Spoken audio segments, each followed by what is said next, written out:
This is Jeff from Studio 41 Gaming, and here we are. It's time to wrap up E3. The last big show was yesterday. I'm still getting a little bit of news trickling out here and there for the next day or two, but it's going to be really nothing like, well, what we saw the past few days. So, I think before we start this, really, we can conclusively say this was one of the more disappointing E3s we've seen in a while, just as a whole. There are good bits and pieces for sure, but as a whole, this was one of the weakest E3s I can remember. Granted, I've only been really watching E3 since like 2012, but this has been a pretty this was a pretty weak E3. So, as usual, if anybody wants to get in the comments, I'm always watching the comments during these live stream podcasts, so feel free to chime in. But let's start on Sunday, because I don't think anybody gave two shits about Saturday. Xbox. We're going to start with them. And of course, they led off with showing the Scorpio, which now is called the Xbox One X, because XXX or XD just wasn't enough X's apparently. So it's priced at $499, which I think a lot of people were expecting. There were some rumors in the last day or two before the showing that it was going to be $399. My friend was even expecting it to be $399, but it ended up being $499. If it had been $399, mother of God, there would be no reason not to buy the thing. But at $499, it's definitely a premium product, and I think it'll sell, but it is not going to fly off the shelves at $499. Even though I do believe it is a really solid deal. I've got a 1070 in my PC. That's a little bit more powerful than what's inside the One X. So, and my 1070 was like $440 before tax, I think. So it's still a solid deal. But selling for a $499 console to console people, I think it's a really tough sell. The big thing, though, about Xbox's show was after about the first 10 minutes of that, 10-15 minutes, it was games from then on out.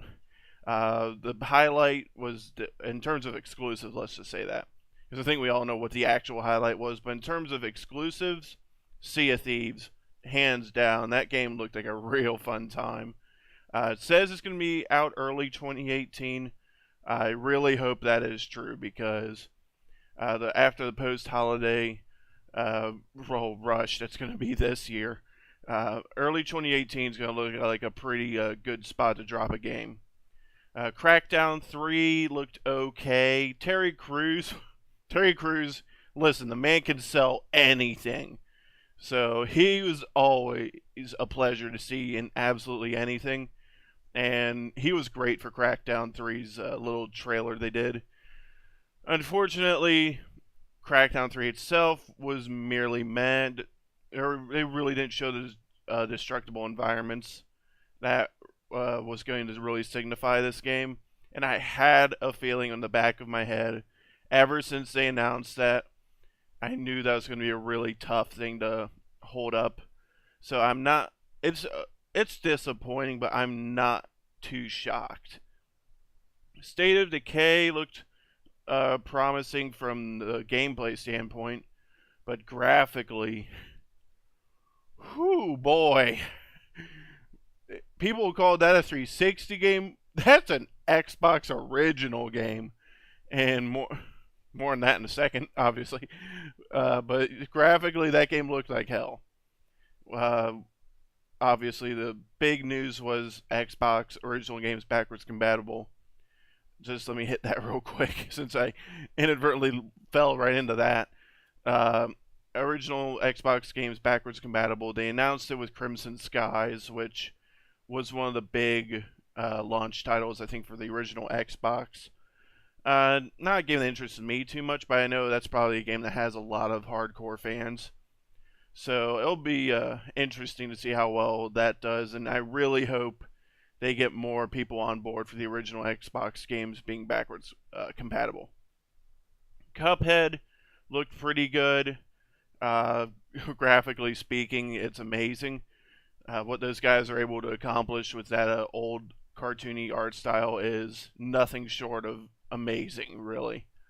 The biggest disappointment I'm going to hit real quick. Um, where the hell was We Happy Few at? I really thought we would have seen something from that game. And that game was supposed to be out this year, or at least it was really rumored to be out this year.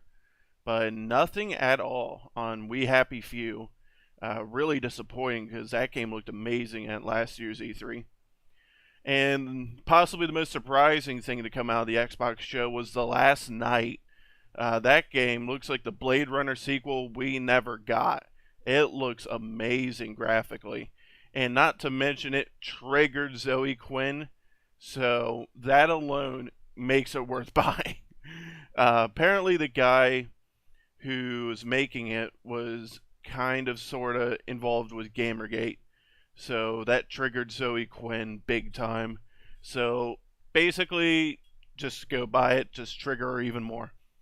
That's all I've really got to say about it. It looks fantastic, but now we gotta buy it just to piss her off.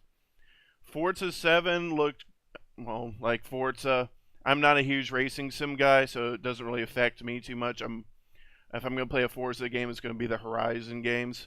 But, I mean, it looked like Forza. The car thing they had was kind of pointless, but I guess kind of cool at the same time.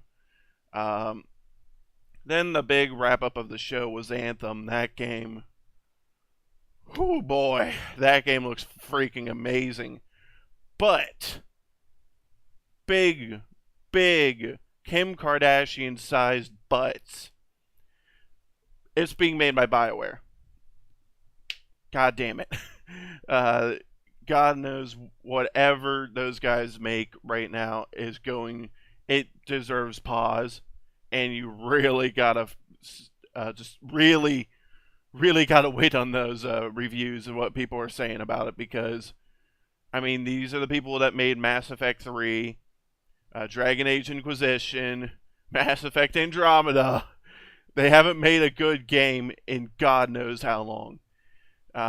Dragon Age Inquisition, I know some people do like that game, but I did not like it.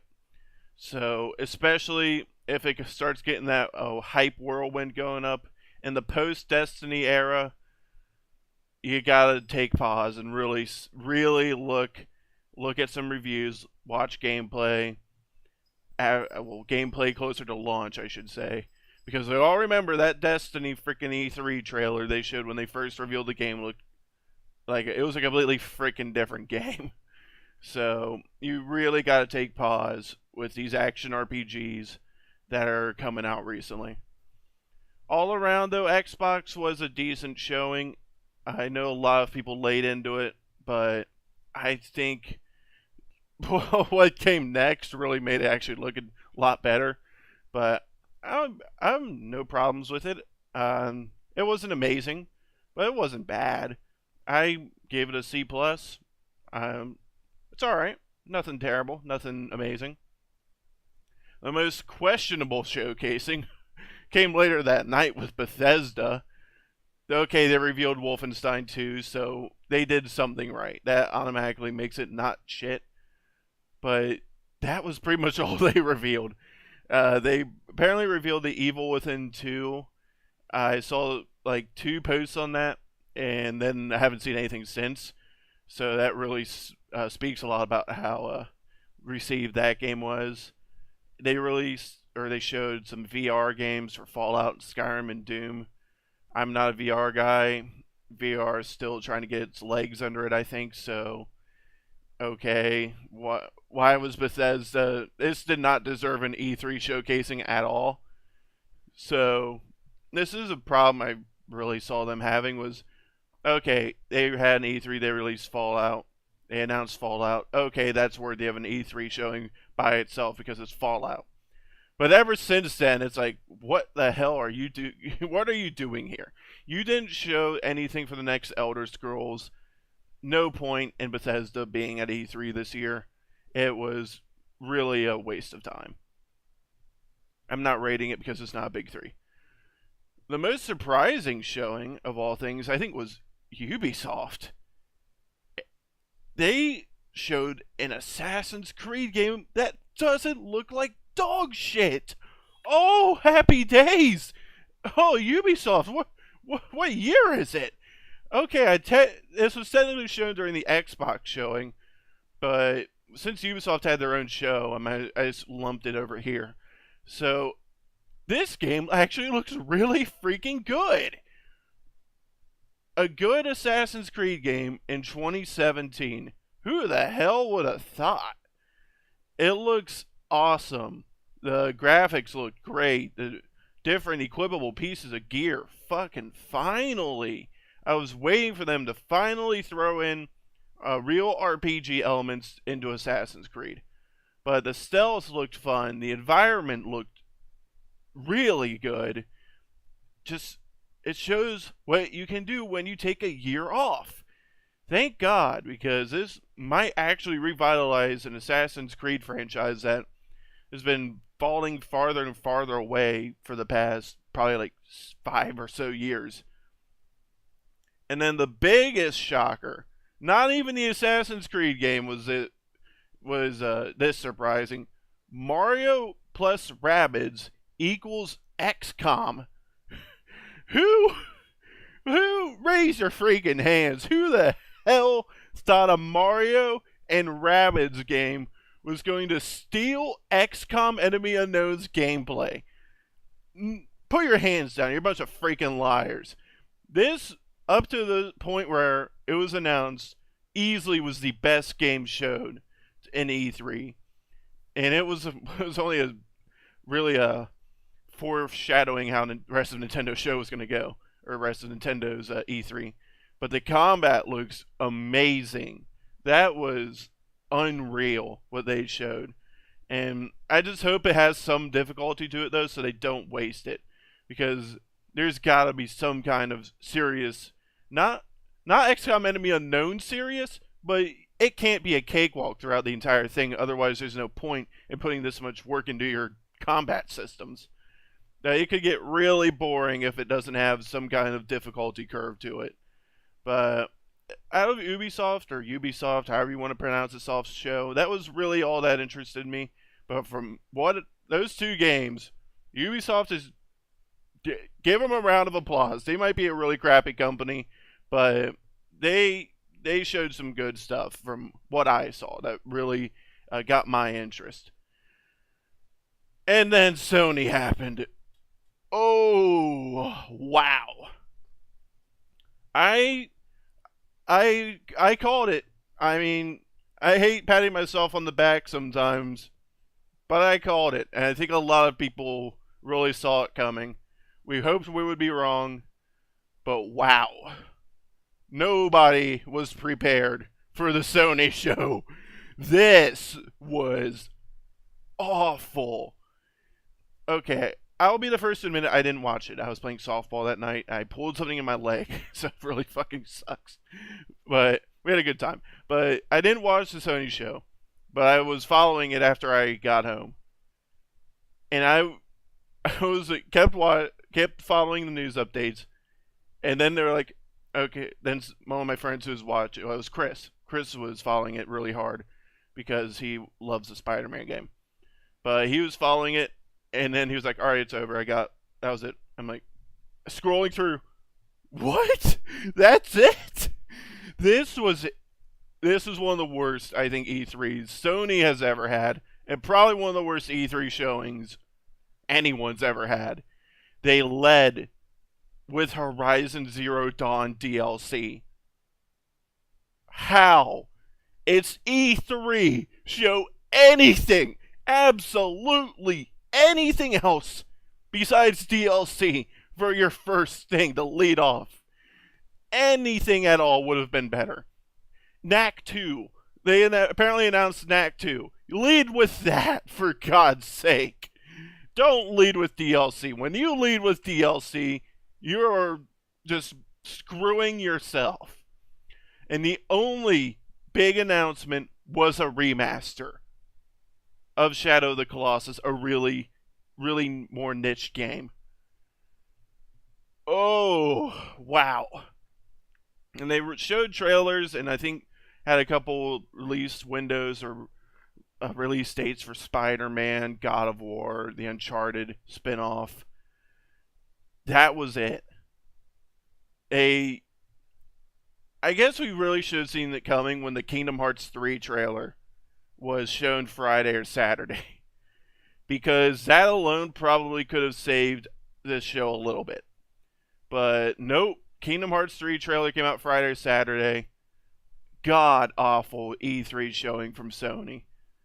All around F minus, whatever below's an F, E, G. Jesus Christ, this was wow. I can barely put it really into words. This was a bad showing from Sony for E3.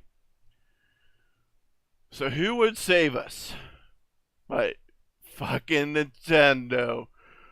Oh, Metroid 4, Mario Odyssey, Xenoblade Chronicles 2, Yoshi, Kirby, Breath of the Wild DLC. Oh. And they weren't even done. In the treehouse after the E3 showing, they announced another Metroid game. They announced, this is during the E3 showing, but they announced a main series Pokemon game on Nintendo Switch. Oh, thank you, Nintendo. Thank you. I had a feeling we were going to see Metroid, but I don't think anyone was ready for 2 Metroid games. A remake of Metroid 2 Return of Samus called Metroid Samus Returns coming to 3DS. It makes so much sense why they shut down AM2R in about a quarter of a second. So, what a showing from Nintendo. This was what everyone hopes for when they have an E3 showing. To really break the internet with a Metroid Prime 4 announcement, something of that sort. And Mario Odyssey looks as amazing as ever. Xenoblade Chronicles 2 really needs some better voice acting, but looks decent. Kirby and Yoshi, those are coming out next year. I'm not a huge fan of Kirby, but I'll definitely probably give the Yoshi game a shot. And Breath of the Wild DLC, I have to get the season pass for that sometime. I haven't gotten it yet because I really need to play that DLC they got coming out. But this was the best E3 from Nintendo in many years. It's easily the best showing they've had. God, I can barely put it into words how amazing that E3 was. Easily the best E3 of this year. Crap, I forgot Fire Emblem Warriors. They announced that that's coming out this year. Jesus Christ.